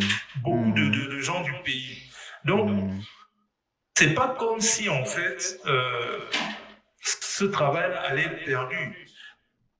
Mhm. Mhm. Quand tu prends par exemple Naruto, Naruto a inspiré beaucoup de jeunes enfants, beaucoup de jeunes à travers le monde ont été inspirés par Naruto. Et c'est Ouais. ça qui fait mal en fait. C'est pour ça que cette histoire de l'enfant de la prophétie est une trahison pour ces gens, parce que on supporte Naruto parce qu'on se sent comme Naruto. On a C'est ça. l'impression qu'on est sous-estimé. On a l'impression que on est pas apprécié à notre juste valeur. On a l'impression qu'on maintient la tête sous l'eau. Tu vois non? Quand tu Mhm. découvres après que Naruto est littéralement un gosse de riche qui a fini par, comment on appelle ça, par être la réincarnation d'un dieu, Ouais, en fait, il c'est était ça. destiné à accomplir C'est ce qu'il ça. a accompli. Le, Tu n'es le- pas un fils de riche. Toi, tu n'es pas tu vois un peu. oui, disons, tu n'es pas forcément. Ah, toi, tu viens né vraiment avec, d'en bas. voilà, tu viens d'en bas et tout ça là. Tu t'identifiais à lui jusqu'à ce que tu t'en rendes compte que ce n'est pas Vous n'êtes vraiment pas pareil. ça. C'est ça, c'est Pas ça. pareil, par exemple, je ne suis pas descendant d'une grande famille de, je ne sais pas moi, de princes et de rois et de machin chose et tout. Mais d'un autre côté, oui, on descend de ceci, de cela. Par exemple, dans ma culture, chez nous les femmes, ma mère m'expliquait que le roi qui domine tout le monde. Chez les femmes, l'homme est responsable de sa famille et est le roi dans sa famille. Il n'y a pas un chiblet et tout. Non. On a vraiment ce côté. Les femmes sont très fiers, tu vois, non. Le fond Mhm. est le chef de sa famille. Il n'y a pas un homme. On s'associe, on fait la guerre ensemble, on chasse ensemble si c'est dans notre intérêt, mais le reste du temps, je ne suis pas ton subordonné. Tu ne viens pas me Mhm. parler comme un sujet, en fait. Ça n'existe pas chez nous. C'est Mhm. pour ça que quand, quand je vois un peu tout ça, moi, je me dis, quelque chose à faire, il y a vraiment quelque chose à faire en Afrique. Et si on ne le fait pas, attends, ce sont les Américains, ce sont justement les Africains qui reviennent de France, etc., etc., qui vont encore venir et rafler toutes les opportunités parce que nous, ici, on n'aura pas su profiter de ça, en fait, profiter du fait qu'on est sur place. Et donc, Mhm. le fait, par exemple, d'être en Afrique sur place, je n'ai Mhm. pas Naughty Dog à deux pas de chez moi où je peux aller postuler. Mais Ouais. ça veut dire que j'ai la possibilité de devenir Naughty Dog. Mhm. Pour un Mhm. peu, Mhm. sûr, ça ne va pas se faire aujourd'hui, ça ne va pas se faire en un an, ça va peut-être prendre 10 ans, C'est ça. mais j'ai la possibilité de devenir Naughty Dog. Parce que Naughty Dog n'a Tout- pas commencé en faisant Uncharted 4, par C'est exemple. ça. Ils ont Ils ont commencé, commencé avec tu as des vu jeux leur comme, premier jeu? c'est ça, Kadjoué, quelque chose. Attends. Est-ce Non, que, même avant non, ça, ils faisaient des jeux en 2D, oui, c'est des vrai. gens ça, genre, moche, méga moche. Exactement. Naughty Dog, c'est un vieux Exactement. studio, hein. Naughty Dog, c'est un Oui, vieux oui, oui. studio. Oh, Les j'ai gens ne le vu là. réalisent juste pas. Naughty Dog, c'est un très vieux studio. C'est ça, je sais pas, c'est Banjo Kazooie ou bien c'est eux qui ont fait Crash Bandicoot. Non, je pense que c'est Crash Bandicoot ils ont fait. Non, c'est Crash Bandicoot. C'est ça, Et Crash Crash Bandicoot. Bandicoot. Mais le Même Crash Crash Bandicoot, Bandicoot de Crash l'époque, Bandicoot, c'était bien. ouais, c'était quand même intéressant. Mais c'est que quand tu vois par rapport au niveau graphique qu'ils ont maintenant, Je te dis, le Crash Bandicoot, niveau, c'est bien. ouais, mais c'est que déjà, Ouais. le fait de voir ça, quand tu prends Uncharted, Crash Bandicoot, tu te dis, est-ce que c'est vraiment les mêmes qui ont fait ça? Je sais pas si tu vois, c'est un très haut gap, quoi. Parce que Uncharted, avec le niveau graphique Ouais, et ouais. tout ça, franchement, c'est un studio qui me fascine. Quand je vois leur production, je me dis, waouh, comment est-ce possible? Parce que Uncharted, c'est comme oui, justement, Naughty Ubisoft, Dog. ils ont beaucoup plus de moyens, mais ils n'arrivent pas à faire un truc du niveau d'Uncharted, quoi. C'est buggé, Le c'est... secret de Naughty Dog, parce que justement, Naughty Dog, en fait, pourquoi Naughty Dog, c'est la compagnie dans laquelle je rêve de travailler? Parce que Naughty Dog, en fait, c'est eux qui m'ont inspiré à créer mon propre principal shader. J'ai créé mon propre principal shader, c'est quoi? C'est en fait ce qui permet justement à Uncharted et à C'était Naughty Dog sûr. de ressembler. C'est le PBR, Physically Based Rendering. C'est Mhm, rendu basé sur la physique. mhm, C'est-à-dire qu'ils ont étudié fonctionne et quels sont les principes qui régissent la matière en fait. C'est-à-dire quand la lumière frappe, c'est tout un long truc. Tu suis Andrew Price, tu connais Andrew Price. Non, non, je ne connais pas. Andrew Price, c'est Je ne le connais gars le pas. plus. C'est lui en fait qui initie tout le monde à Blender, le tutoriel sur le donnet. Attends, attends. Oui, c'est pas le gars de Blender Guru. Si, c'est Blender Guru. Ouais, bon, Blender Gouge, mais en toute façon, non, Bien sûr que tu je, connais. j'ai jamais fait attention. Qui ne connaît pas Blender Guru? Tu ne connais pas Blender Guru. Tout le monde connaît Blender Guru. Ouais, Blender Guru explique assez bien c'est quoi le PBR, tu vois, non? ouais.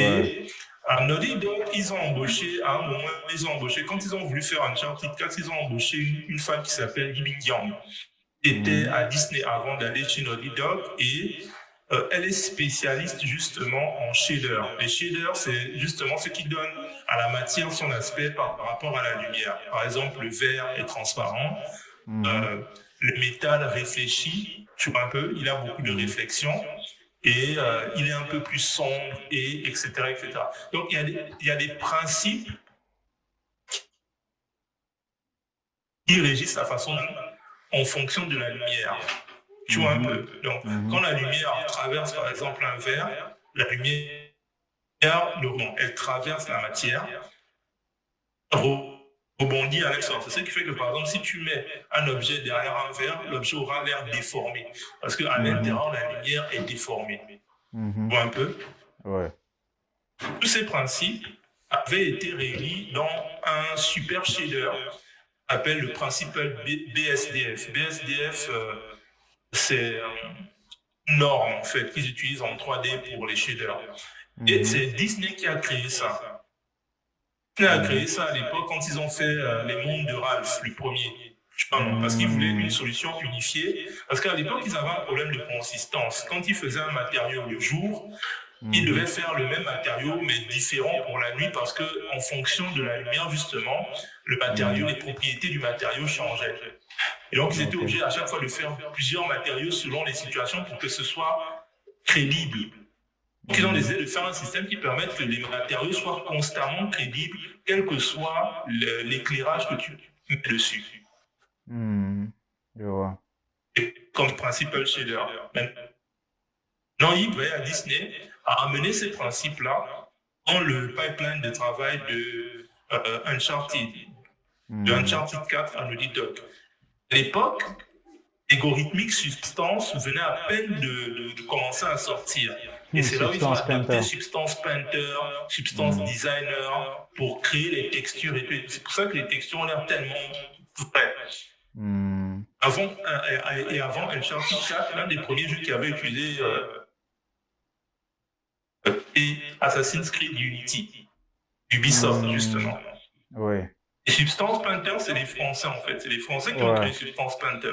Mhm. Donc, Et bizarrement, quand les elle est... Français ils sont très forts dans ces trucs-là. C'est juste que Ouais, bon, ils sont pas doués pour faire leur promotion. Ils sont pas doués pour le ils sont business. les startups françaises, même pas les startups, l'ingénierie française, le génie français, comme on disait avant, Mhm. a beaucoup perdu de sa super parce que les entreprises françaises se sont fait racheter et démanteler par les entreprises américaines, chinoises, etc. etc. Exactement. Aujourd'hui, il n'y a plus vraiment une équivalence de la Silicon Valley Par exemple, à la française. on a parlé Un peu les d'Ubisoft. grandes D'Ubisoft, il y a des gens qui sont surpris d'apprendre que c'est français. et c'est pas faux. Ubisoft, c'est vraiment, le modèle a été récupéré par toute l'industrie, mais aujourd'hui, Hmm, Ubisoft est sur la pente descendante parce que justement, ils exactement. n'innovent plus. Ils ont atteint un certain C'est niveau ça de leur problème. maturité. Ils ont besoin de sang frais, en fait. Ils ont vraiment besoin que quelqu'un arrive et secoue la table, en fait, renverse la table un C'est peu. ça. Par exemple, je sais que Ubisoft a beaucoup commencé à se reposer sur Houdini, tout ce qui est environnement, pour tout ce qui est, tu vois, un peu pour créer de Mhm, façon plus procédurale, changer plus facilement certaines choses. Ils utilisent beaucoup Houdini. Et il faut vraiment un changement drastique dans leur façon de faire des gameplays, des looks de jeu, parce que exactement. Parce que là, c'est ils redondant. utilisent C'est les le mêmes choses Assassin's qui sortent à Creed. chaque fois. Voilà, il y a un moyen de standardiser la chose. Ce n'est pas une mauvaise chose en soi, parce que ça permet, économiquement, ça a un sens, tu vois, non? Ça fait de Oui, l'argent. au fait, c'est ça Mais leur problème. C'est que ils ne voient que des, comment on appelle? Ils ne voient que des, j'ai oublié le terme, mais le côté, c'est le côté financier, au fait. C'est, Et c'est juste, ils c'est sont un juste, peu voilà, comme, c'est juste le département tu marketing qu'ils écoutent, quoi. Ils veulent faire des trucs qui marchent déjà, répliquer ce qui marche déjà, voilà. Au lieu de, euh, tu, tu, tu connais Arsène Wenger, non? oui, oui, le gars de Coach historique d'Arsenal. Arsenal, ouais. Il y a longtemps dire que lui, son but, c'était pas de gagner la Champions League. Lui, son but, c'était de se maintenir en Champions League. Même pas en Champions League, en Ligue Des la champions. Ligue anglaise, là. Oui, Dans la la Ligue anglaise. Premier League. Première Ligue, voilà. Lui, son but, c'était juste de se maintenir en Première Ligue et de faire de bons résultats financiers. Et Aujourd'hui, en quand tu plus, ce regardes que le j'ai appris aussi, c'est que son philosophie, c'est de pouvoir revendre les joueurs. Disons, ils prennent des jeunes qu'ils forment et ils les revendent plus cher. Ils oui, ne voulaient pas il faut gagner tout vraiment. ça. Il a une stratégie qui est aujourd'hui répandue dans le foot, en fait. C'est-à-dire que le but, c'est pas de gagner des grands titres ou d'être le meilleur club. Le but, c'est de se maintenir financièrement à flot. Et c'est une Mhm, stratégie qui a son mérite, en fait. Pourquoi? Parce que y a des clubs qui sont peut-être titrés, mais qui sont endettés financièrement. Et c'est aussi une mhm, stratégie qui a sa valeur parce qu'ils prennent des risques et ils gagnent en titre, quitte à perdre un peu d'argent. Tu vois, non? mhm, Quitte à perdre beaucoup d'argent. Mais le prestige du club est maintenu et le fait de gagner des titres leur permet d'emprunter, ce qui évite qu'ils se retrouvent toujours. Est-ce que tu vois un peu? C'est un cycle. Certains ont mhm, une façon d'entreprendre, ils prennent beaucoup de risques, d'autres prennent peu de risques. Tu vois, non? mhm, mhm, Et c'est pas vrai de dire qu'une façon est meilleure que l'autre. La vérité, c'est que les deux arrivent à obtenir le résultat qu'ils veulent. Par mhm, exemple, pour un grand club, ça va être je veux des titres. Quitte à perdre de l'argent, je veux des titres. Que mhm, mon club et le prestige et la mentalité, la philosophie de mon club exigent que je remporte des titres. Tu as des mhm, clubs qui ils peuvent faire la meilleure année financièrement, s'ils n'ont pas remporté des titres, leurs supporters ne seront pas contents. Tu as mhm, d'autres où la philosophie, c'est de dire je veux juste me maintenir. Non. Et donc, quand ils gagnent un titre, c'est l'explosion. Mais tu as des mhm, clubs où c'est tellement devenu banal que quand ils gagnent un titre, c'est le minimum syndical qu'on attendait d'eux, en fait. On n'attendait pas moins d'eux. mhm, mhm. Donc, il ne faut pas toujours se dire que c'est une mauvaise C'est, stratégie. Parce c'est une que histoire si de financièrement, philosophie, d'objectif. voilà, c'est une histoire de philosophie et d'objectif. Si Exactement. financièrement, ils se maintiennent à flot, parce que l'industrie du jeu vidéo, c'est une industrie un peu étrange. C'est-à-dire que tu as des entreprises qui se font des milliards de sous, mais pas forcément où on pense. Et c'est là où Mhm, beaucoup de gens se méprennent dans l'industrie du jeu vidéo. Par exemple, les studios comme Naughty Dog, je ne pense pas qu'ils soient si profitables que ça en termes de sous. Pourquoi? c'est Parce sûr. qu'ils sont limités à une console, de un, et de deux, ne sont pas si massivement que ça C'est à ça, acheter. alors je prends du temps. Il veut prendre plus de 6 ans pour Voilà, non sortir seulement un ça jeu. prend du temps, ça coûte extrêmement cher et on ne les achète pas tant que ça. Pas au prix que ça coûte. Les Hmm, jeux vidéo coûtent des centaines de millions de dollars de budget, autant que les films. hmm, mhm. Donc si ça ne vend pas au moins 10 millions de copies, parce que quand on te dit centaines de millions de dollars de budget, c'est sans compter le budget marketing. Marketing, ouais, c'est ça. Oh, Tu ça, rajoutes le c'est budget marketing, parfois le budget marketing dépasse le budget de production du jeu en lui-même. exactement. C'est pour ça qu'on ne peut Voilà. pas, on peut pas espérer compétir avec ces gens-là. Parce que déjà, quand tu vois le fonctionnement même de la bourse, euh, comment est-ce que les marketing et tout ça sont faits, tu te rends compte que ils utilisent de l'argent qu'ils n'ont pas vraiment.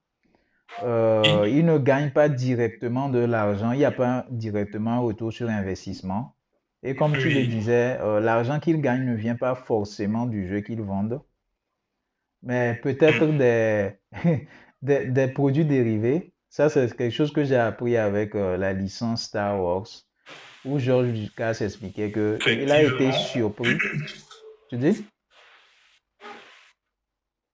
Oui, je dis. Effectivement, je disais effectivement. C'est ça. George Lucas a été surpris de voir que les produits dérivés, les figurines, les poupées, les trucs qu'il vendait de Star Wars, rapportaient plus du double, le triple de ce que les entrées au cinéma rapportaient. Et or, ça, c'est des choses que bon, le commun des Parce mortels que ne sait pas c'est... forcément.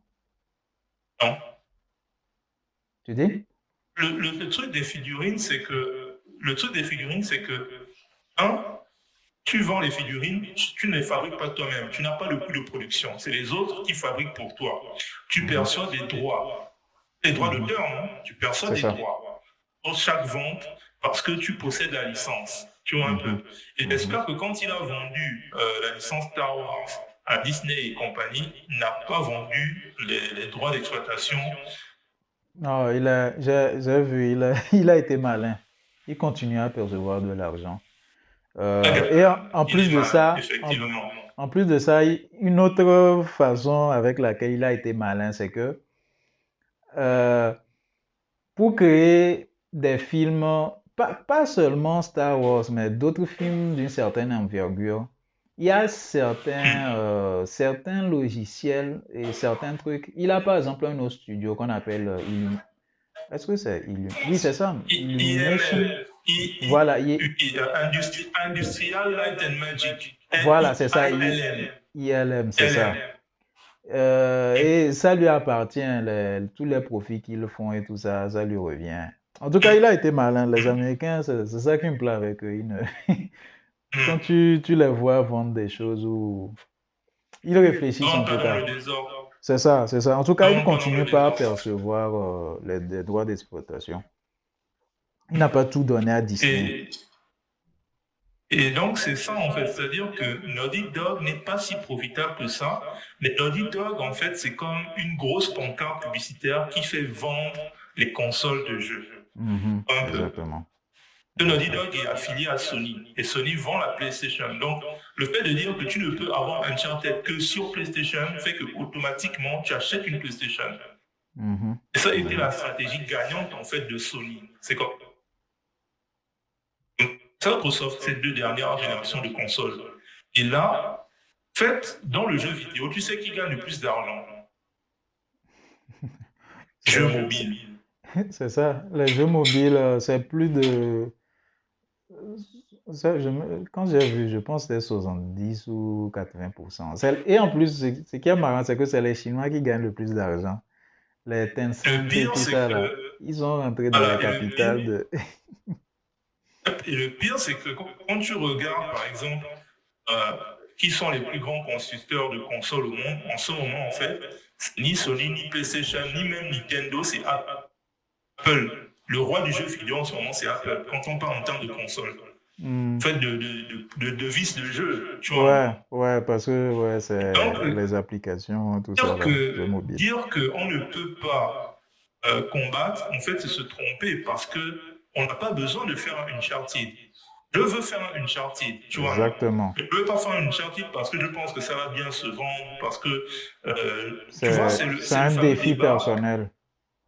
Voilà, c'est un défi personnel. C'est plus pour l'amour de l'art, c'est C'est pas pour ça, l'argent. là. Exactement. Un Je peu. comprends. Mais si je veux être logique en tant qu'un business, parce qu'il faut vraiment approcher les choses, c'est du business. À la fin de la journée, c'est du business. Une fois que tu Hmm. as passé l'étape de je suis passionné, machin chose, c'est pour ça, par exemple, que je ne me vois pas devenir mangaka. Même si je pouvais, même si je passais la barrière de la langue et tout, d'un Moi, point de vue financier, ça n'a juste aucun sens. exactement. Moi, quand j'ai commencé par me renseigner sur ça, par en apprendre plus sur le manga, comment ça se passe, tout ça là, je me suis dit non, impossible. Ça ne m'intéresse même plus. Si je devais faire, par C'est exemple, de pour la ça que BD, j'ai parlé de Kempty. Je préfère mhm, on se rassemble pour créer quelque chose, surtout à cette époque-là. À cette époque mhm, où on est à fond sur les Noirs et tout ça, là, il y a eu les Black Lives Matter et consorts. On met les Noirs un peu mhm. partout. Créer Je un vais te concept partager, comme ça, je franchement, vais te partager c'est une une aubaine, BD. quoi. Je vais te partager une BD, ça s'appelle Ordeal. Il faut vraiment que tu vois ça, c'est génial. Surtout le début. Après, j'ai l'impression que l'histoire est en train en fait de glisser vers du n'importe quoi, mais vraiment le début, c'est un cas d'école en fait sur comment faire un shonen Hmm. africain et des personnages africains. un peu. Hmm. Et surtout, le truc cool, c'est que lui n'est pas parti sur le format manga, il est parti sur le format webcomic. Et en ce moment, format Exactement. webcomic, c'est là où il faut miser vraiment. Pourquoi? Parce que tu as moins de contraintes que dans le format manga, Hmm. tu as moins de pression que dans le format manga. Et si je devais faire de la BD, je ferais de la BD comme la BD franco-belge. Je ferais vraiment une BD avec peu de pages, avec un très beau packaging, produit de luxe, Exactement. quoi. Produit de C'est, luxe. Je ferais un en produit de tout cas un masse. truc en couleur différent, tout ça, pas comme les mangas. Les Parce que la mangas, ça philosophie, marche parce que en plus de ça, bon, les Japonais. hmm, Vas-y. non, pour le manga, bah, ils sont nombreux à bosser sur ça. En plus, c'est Non moins seulement ça, mais ils cher. se sacrifient. C'est C'est un ça, en fait, sacrifice que c'est il pas. meurt. Il y a l'autre là qui est mort récemment, non?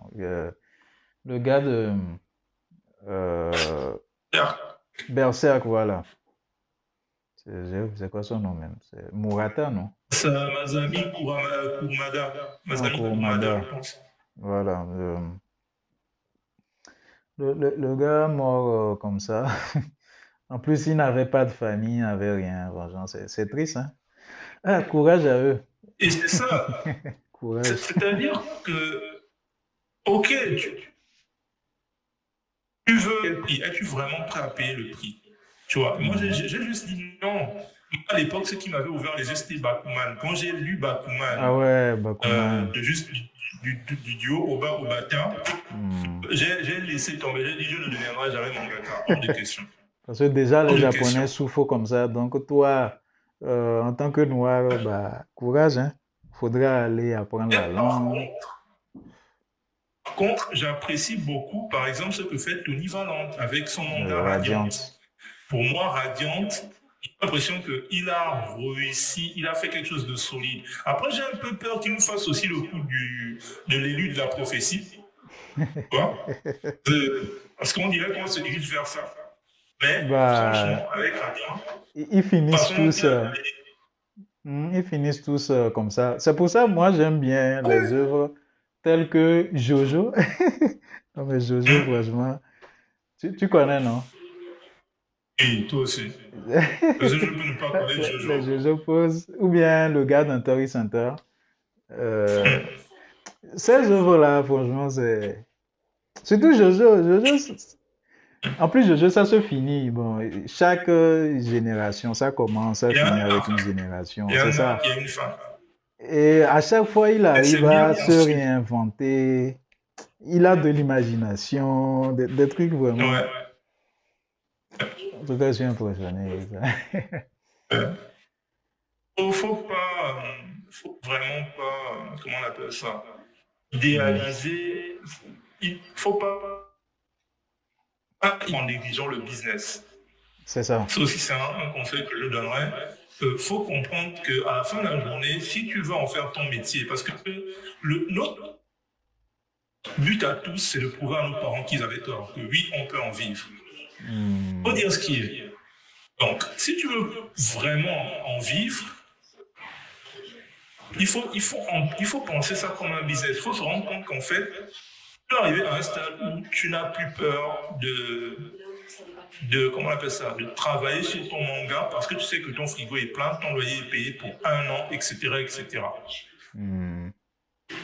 Donc, vraiment, arrêter genre de uniquement voir le côté passion. Il faut aussi comprendre qu'il faut trouver un équilibre entre la passion et le business.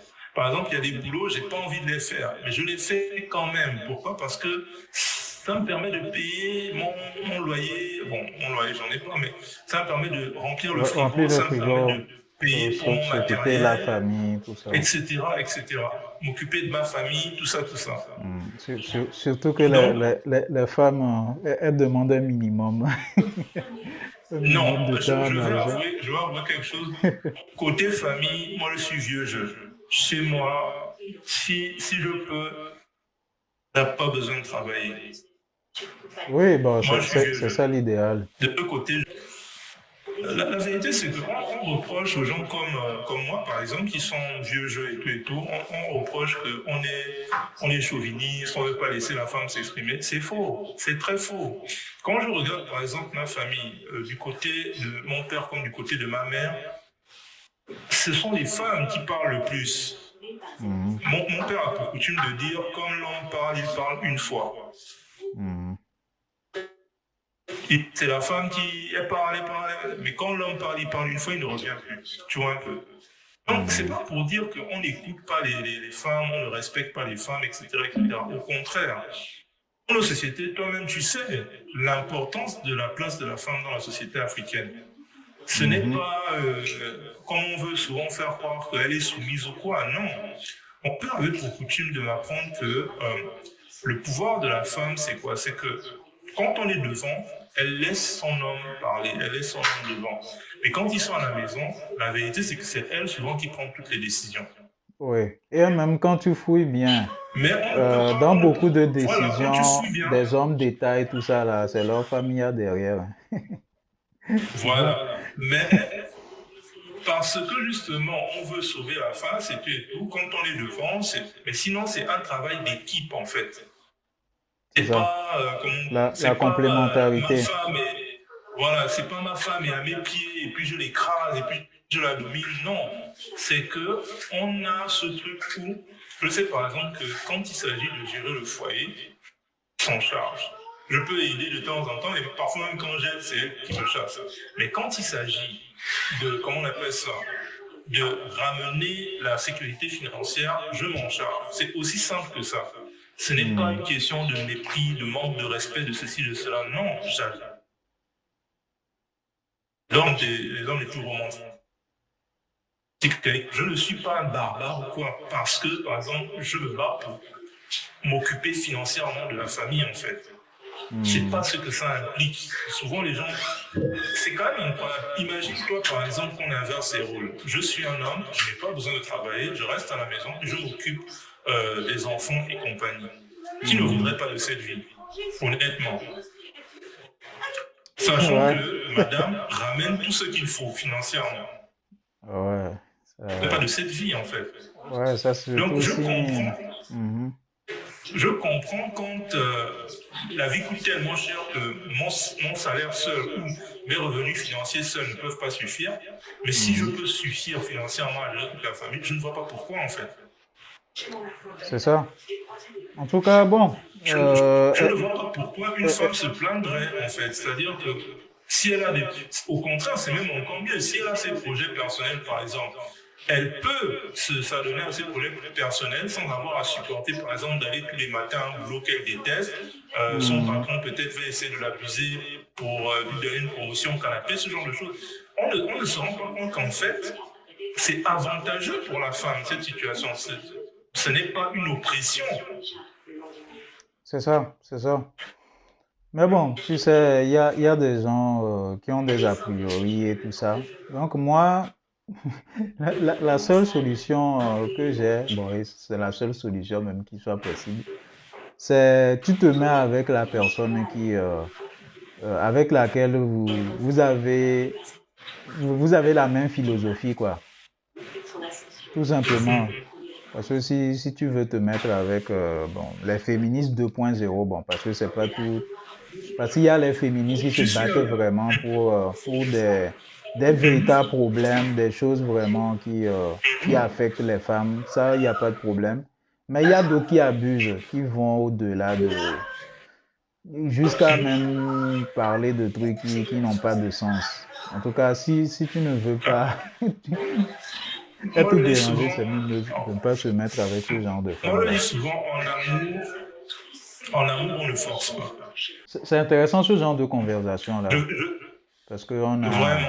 Je pense qu'on a plus à se dire en dehors du monde de l'art que dans le monde de l'art en lui-même. Parce que dans le monde de C'est l'art, vrai, on est déjà, on sait, on se comprend sans trop se parler en fait. Parce qu'on a à peu près le exactement, même parcours. c'est ça. Mais je pense que le mindset et la vision du monde sont vraiment des aspects importants. Parce Hmm. que c'est ça en fait qui va vraiment faire la différence. C'est Si on le veut. plus important même. Oui. C'est ce pourquoi même l'une des raisons pour lesquelles j'ai lancé cette chaîne-là. Parce que bon, si tu remarques bien, tu vas voir que il y a des vidéos où j'explique quand je crée quelque chose, pourquoi j'ai créé ça, qu'est-ce qui, quelles sont mes inspirations, pour quelles raisons j'ai réfléchi à ça. Parce que c'est important d'expliquer ta philosophie et tout ça là. Bon, si ça peut impacter des gens, c'est bien. Mais si ça peut aussi rassembler des gens qui ont la Définitivement. même philosophie, c'est beaucoup mieux. Je sais pas si tu Définitivement. vois. Il faut redonner aux Africains l'envie de rester en Afrique, Hmm. l'envie d'être fier de l'Afrique, l'envie de visiter l'Afrique. On visite plus. Il est plus facile pour un Africain de dire je pars en France que de dire je pars au Cameroun, que de dire je pars en Guinée-Bissau, que de dire. Tu vois un peu. Hmm. Ouais, je vois. Je vois. J'aimerais vraiment qu'on arrive à ce point où on a plus envie de se balader chez nous que chez les autres. Parce que justement, Exactement. on voit les opportunités. C'est-à-dire qu'on est trop focalisé sur je veux être mangaka au Japon, de voir par exemple que je peux être illustrateur en Afrique, Mhm. Et vivre bien beaucoup vivre de mieux ça. que mangaka, parce que les mangaka, bon, déjà dans Je Bakuman, suis c'est désolé. visible. Il y en a plusieurs qui meurent de fatigue, qui meurent d'épuisement, de Je suis stress et tout désolé, mais ça. c'est effrayant, c'est effrayant. C'est-à-dire que pour nous, c'est le rêve, pour eux, c'est leur cauchemar. Mhm, Et tu mhm. imagines un mangaka, par exemple, japonais, qui arrive en Afrique, on va lui dérouler le tapis rouge, il aura le plus beau salaire qu'il n'a jamais imaginé. Exactement. Voilà. Tu vois un Ouais, peu. Donc, ouais, pour nous, notre paradis, c'est leur enfer. Leur enfer, c'est notre c'est paradis. notre paradis. Notre enfer, c'est leur paradis. Tu vois un Hmm. peu. Ouais, Donc, nous, on néglige la mine d'or qu'on a à côté de nous, alors que eux, ils la voient. Et je pense vraiment ça. Il est temps qu'on voit que on a une mine d'or. Le fait d'être en Afrique où tout est encore à faire, c'est un avantage. hmm, C'est vraiment un avantage. Ça veut dire qu'on peut devenir le futur Naughty Dog, on peut devenir le futur Disney et compagnie. Mais hmm, la première étape, c'est de réaliser que y a vraiment quelque chose à faire ici, en fait. Si tu hmm, t'acharnes, si tu fais le travail, tu seras aussi riche que Walt Disney. Parce que le problème, hmm. c'est qu'on dit toujours, oh, non, sois le meilleur artiste, machin chose et tout. C'est pour ça que moi, j'aime vraiment ramener ça à la question du business, de l'argent, des revenus. Parce que Exactement. oui, tu veux être le meilleur artiste, je suis désolé, mais ça te sert à quoi? C'est comme quelqu'un qui est très intelligent, mais il est pauvre. Ok, tu es très C'est, intelligent, c'est c'est pour ça que bien. l'histoire de Tesla, ça m'a beaucoup marqué et beaucoup de gens devraient connaître. C'est un génie Tesla, mais Mhm. il est mort sans le sou. Dans la, Pauvre, malade.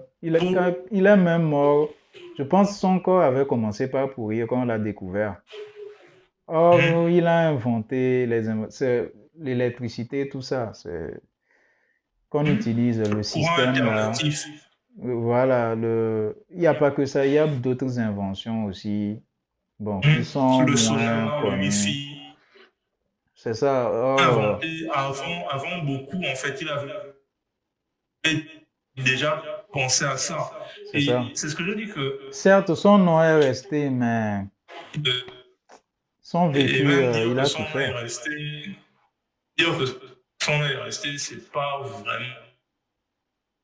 On vit ces Tesla de Elon Musk. Oui, c'est C'est vrai. ça C'est qui le a sauvé Tesla son d'Elon nom. Musk. C'est vrai. Ça, c'est vrai, ça. C'est ça On qui se a sauvé rappelle son plus nom. d'Edison. Or, Edison, bon, Et on se rappelle plus d'Edison. Tu vois, et c'est ce que je dis que il ne faut pas. Mon dernier, vraiment, mon dernier conseil serait celui-là. Il ne faut pas avoir peur de parler d'argent. Il ne faut hmm, pas avoir peur de parler d'argent, surtout avec les clients. Avant de commencer le travail, parler toujours d'argent. Parce que c'est une erreur que je vois souvent commise ici, c'est que quand tu t'appelles, ils te demandent de faire un travail, vous ne vous asseyez pas pour discuter d'argent. Tu n'as pas un message de Il te dit, tu n'as pas un enregistrement vocal ou une preuve en fait. Tu ne fais pas un devis, tu ne Oui, fais pas une facture.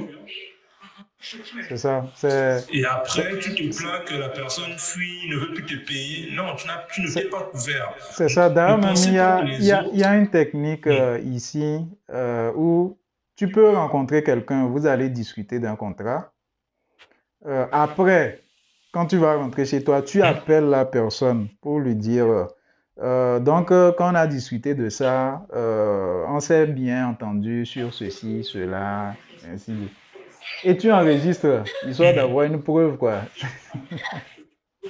Oui, Et en tout cas, c'est avec les Blancs, j'ai appris ça. oui, Les gars, c'est là, absolument essentiel. on se laisse avoir, on se fait avoir facilement avec ça. Même s'il y a une preuve écrite, il faudrait aussi une preuve audio ou vidéo, même si possible, au cas où. Parce que les gars, là, après, ils portent Autant de plainte, preuves ils te sortent des que... preuves, ils disent, ouais, on s'était appelé à tel moment, tu avais dit ceci, cela, avec la preuve en question. Ah, c'est ça, quoi. Il faudrait que, en tant qu'Africain, on commence par Protégez-vous. faire les choses comme il se doit. Protégez-vous. Protégez-vous. Vraiment, protégez-vous. C'est ça. Protégez-vous toujours. Ayez toujours la preuve. Ayez toujours une traçabilité. Mhm. Et Bon, puis, Ralph, c'était vraiment un plaisir. ouais, c'est un plaisir